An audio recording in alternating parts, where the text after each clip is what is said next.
C'est vrai que le geste a fait une évolution qui suit en fait les évolutions de la réglementation. Le principe, c'est de répondre à un besoin des entreprises en matière d'amélioration de la prévention dans le but d'éviter les altérations de la santé des salariés. Pour ça, effectivement, le geste est passé d'une logique de prestation, typiquement une visite chaque année pour tout le monde pareil, à une logique de service.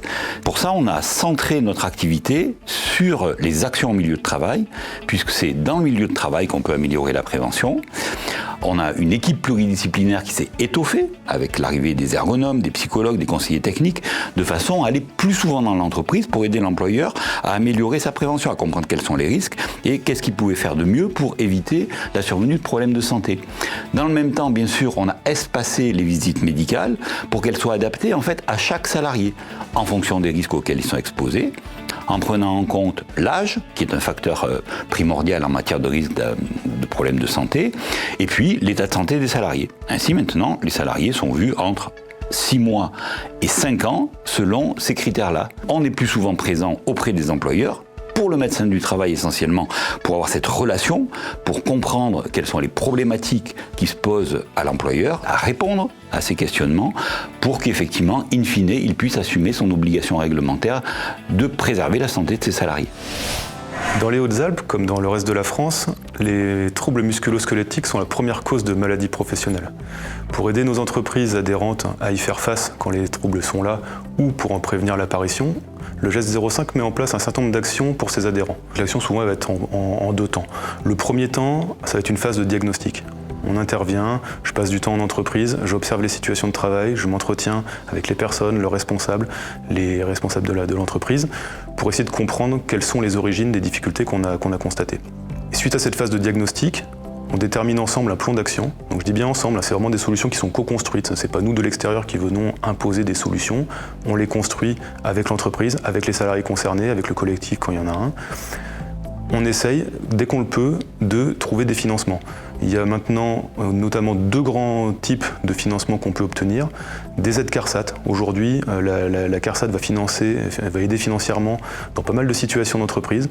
Donc on vous aide à repérer là-dedans à quelles aides vous seriez potentiellement éligible et on vous aide à monter les dossiers. Et deuxième type d'aide possible, c'est les aides AGFIP quand il y a des salariés qui sont reconnus travailleurs handicapés.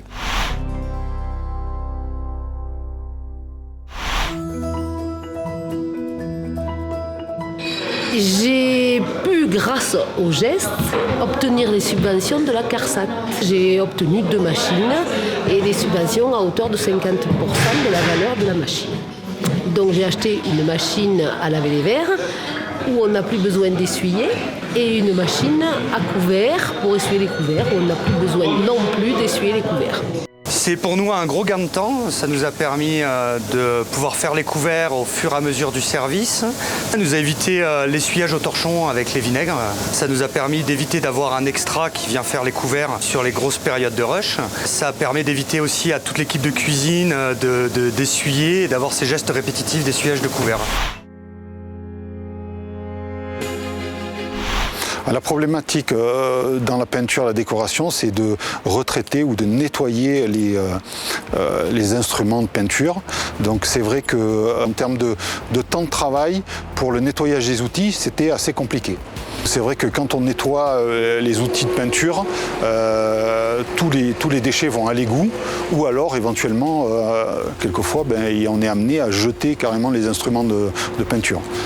Donc l'idée vient de là, c'était de retraiter et d'avoir un circuit fermé, de pouvoir nettoyer plutôt écologiquement tous ces instruments de peinture.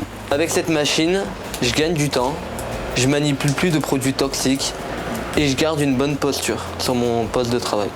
Donc avec la collaboration du geste 05, j'ai pu faire une demande de subvention à la CARSAT région pour avoir 30% du montant de la machine. Alors, la problématique, c'était le fait que les hôtesses avaient une position qui était inférieure à la position de la clientèle. La clientèle donc était dominante et se penchait sur les postes de travail. Donc j'ai essayé de trouver des solutions par moi-même et Après, je me suis dit qu'il y avait quand même des professionnels qui pouvaient me conseiller et c'est pour ça que j'ai appelé le geste 05. Vis-à-vis du client, on est vachement en position au même niveau, alors qu'avant on était assise en bas, en position de défense, quasi. La position de la caisse, c'est vachement plus pratique pour gérer tous les encaissements. La gestion du téléphone, ça nous facilite la vie. La position, le confort des hôtesses ou de ma secrétaire, c'est un problème parmi tant d'autres. Et le fait de faire appel à des gens qui ont la connaissance, qui sont spécialisés là-dedans, me permet de trouver des solutions beaucoup plus rationnelles en s'appuyant sur eux. On peut dire que nous, les atteintes à la santé les plus fréquentes qu'on va retrouver, on va avoir 2 zones principalement touchées. On va avoir le dos, ça représente une grosse partie de notre travail, le mal de dos. Et la deuxième, ça va être le membre supérieur dans son ensemble. L'épaule, le coude, le poignet, ça pareil.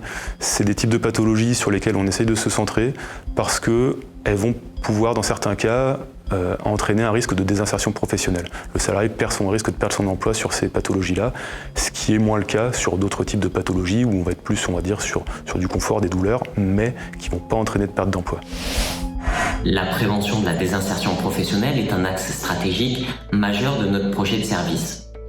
En collaboration avec l'assurance maladie, le médecin conseil, les services de Cap Emploi, mais aussi les assistantes sociales du territoire dans les Hautes-Alpes, ce programme permet à environ une centaine de salariés par an de se maintenir dans l'emploi en mettant en œuvre des solutions adaptées à leurs problématiques de santé. Pour conclure, au-delà des quelques exemples qui sont présentés dans ce documentaire, le geste 05 déploie un panel de services qui visent à diagnostiquer et prévenir le plus en amont possible les situations à risque professionnel. Que ce soit pour les commerces, le bâtiment, les opérateurs des stations de ski, le tourisme, nous sommes présents auprès de toutes les entreprises du territoire. Nous assurons également la prévention des addictions, la prévention des risques psychosociaux et les troubles musculo-squelettiques. Nous assurons également des programmes sport-santé, ils se développent. Et pendant cette période de pandémie, vous l'avez vu, c'est près de 500 entreprises qui ont pu bénéficier de notre accompagnement pour mettre en œuvre les précautions adaptées en matière d'hygiène pour recevoir du public et pour faire travailler les salariés dans des situations sanitaires sécurisées. En définitive, avec une équipe de 40 salariés déployés sur l'ensemble des Hautes-Alpes, le geste 05 accompagne chefs d'entreprise et salariés à prendre les mesures nécessaires pour que les risques inhérents au poste de travail n'impactent pas la santé des salariés et ce, quel que soit leur état de santé. Je vous invite à consulter régulièrement notre site internet, à bien vous inscrire à notre newsletter qui paraît régulièrement, qui arrive dans vos boîtes mail, et à nous suivre sur notre page Facebook et à ne pas hésiter à nous appeler autant que de besoin et prendre régulièrement contact avec votre médecin du travail pour engager des programmes d'action de prévention des risques.